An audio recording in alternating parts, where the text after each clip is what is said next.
Hi there. Today in this video we are going to be trialing the Vertigo Drop Seeder by Neversink tools.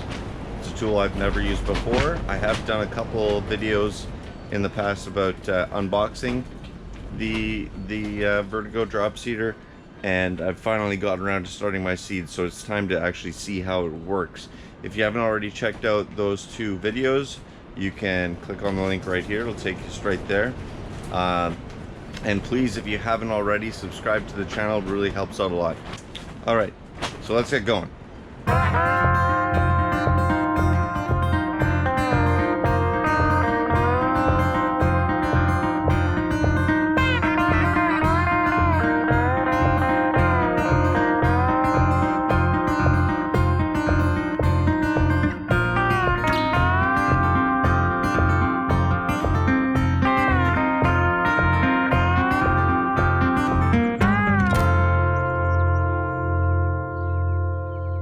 I've got it all set up right here. Here's the actual base that it comes with.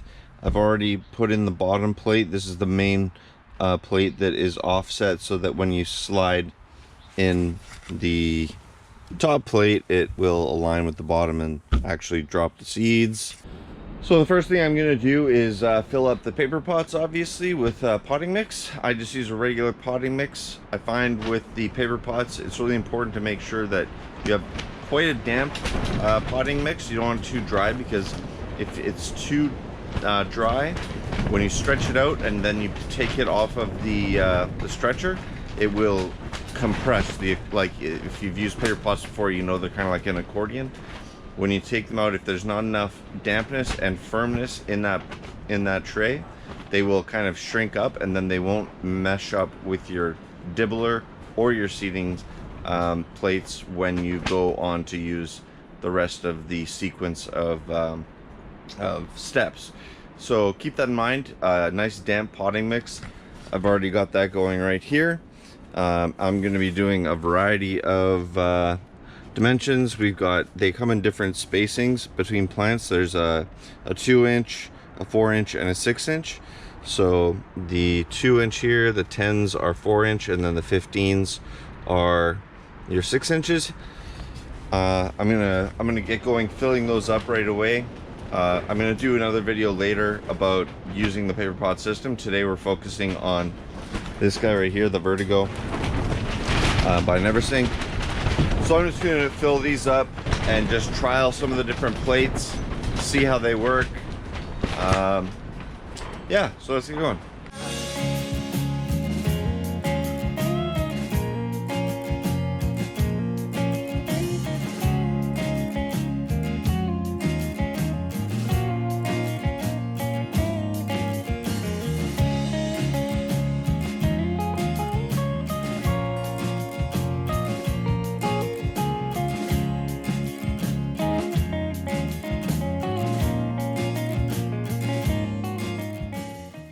Okay, so I'm going to start off with spinach. I'm going to multi-sow it with the medium plate. So you can see each plate is labeled with either an M, an S, or an L for medium, small, and large, of course. And then they're also labeled with the hole dimensions, so 3 mils by 5 mils for the depth and width of the holes in the plate. So it's really easy to identify which ones you're using. So yeah, I'm gonna be doing spinach in this multi-sown. I'll get probably between 2 and 4 seeds per hole, I'm guessing. So let's give this a go.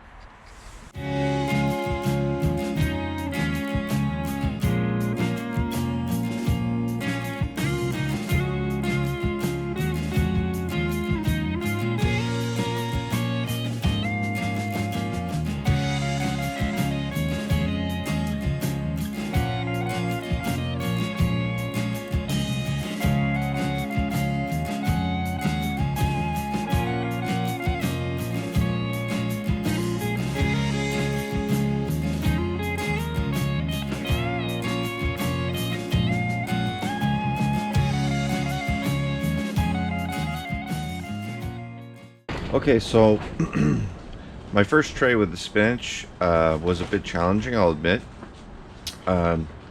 The seeds, when I first went to align the top plate with the bottom plate, they kind of jammed up in the holes, so that when you depressed this to align it, they didn't fall through. So what I did was give it a little tap, and I kind of loosened it a little bit as I tapped it like this, and the seeds actually got stuck in between the two plates, like the bottom plate and the top plate. So then I ended up with a real mess. I wouldn't chalk that up as a flaw in the design or anything. That's just somebody who's never used the tool before kind of figuring it out on the fly. My second, third trays got easier and easier, and it basically sorted itself out. It was a one-off mistake. So that's something to take into account. Like you might want to use some stale seeds or something, or some older seeds for your first few tries, just to get the hang of it, so that you're not wasting your good, fresh seed on maybe something where they might get damaged, like crushed, or maybe they won't fall in the holes properly, and you're not going to be digging them out of your paper pots, because then the expenses kind of pile up, right? You're losing seed, then you might lose a paper pot tray, etc., etc. So again, this is an opportunity for you to learn from my mistakes rather than making the same ones that I just did. Then after the spinach, once I got that sorted out, I actually did find, personally for me, I like to have about 4 to 5 seeds for spinach when I multi-sow, and I found that I was getting about 2 to 3 seeds with that small 3x5 millimeter plate. So I just doubled it. I did it twice, and that was perfect. Next, I moved on to onions, and I was multi-sowing those as well. That went fine, but I did find there was quite a lot of static cling. So I struggled a little bit with my first couple trays dealing with that. I actually ended up using the broom, which is normally hanging right here. I don't know where I put it, to give it a little sweep like this, just to get them off the plate and clear, so I could see exactly what was going on and how many holes were filled and if any were missed. And that worked more or less, but it was frustrating trying to clear the main area of the tray and get them all in that little indentation at the base where they're supposed to fall, right here. So this has a little ridge right here along the plate, so that when you tilt it and shake it, they all fall into this well.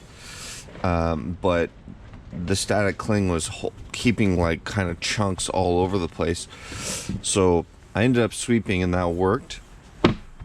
But it doesn't go away, and the sweeping actually exacerbates the static effect, which makes sense, right? So what I ended up doing was just getting a slightly damp rag and just wiping that down over the top, and that mediated it. It made it so, there are only a few things that suck, and I got through. But that's something to consider. I'm pretty sure they do sell like a non-stick spray for these things, because that's just a problem I think is pretty common. So it's something you might want to consider before you set up to do thousands of onion seeds,